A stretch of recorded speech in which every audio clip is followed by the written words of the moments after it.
Yang ni lampu jalan solar saiz besar punya. Yang model ni model premium, model yang jenis high end punya. Sebab body dia ni berat, body dia dari die-cast aluminium. Finishing dia pula cantik, jenis powder coat warna kelabu. Body dia ni memang solid, memang tahan kalau guna dekat outdoor. Dan lampu solar ni kalau korang tengok tak ada reflektor tau. Body dia ni nipis saja dan LED dia tu jenis ada papan macam tu. 5 papan lampu LED. Kalau korang tengok waktu malam, cahaya dia ni memang cerah. Dia boleh cover kawasan yang luas.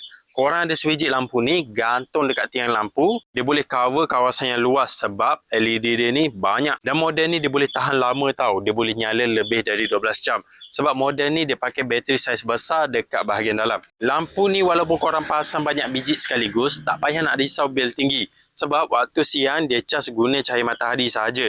Waktu malam, korang tak payah nak buka tutup dia punya switch sebab lampu ni nyala dengan automatik. Dia boleh nyala dengan sendiri. Korang gantung dekat jalan masuk rumah macam ni, tak payah nak risau, lampu ni akan nyala dengan sendiri.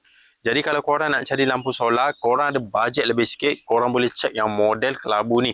Harga dia ni agak keras sikit, tapi kualiti dia ni memang high end. Jadi kalau korang nak jimat bil elektrik, korang boleh check lampu solar yang model premium ni. Model ni padu, kualiti dia ni memang solid.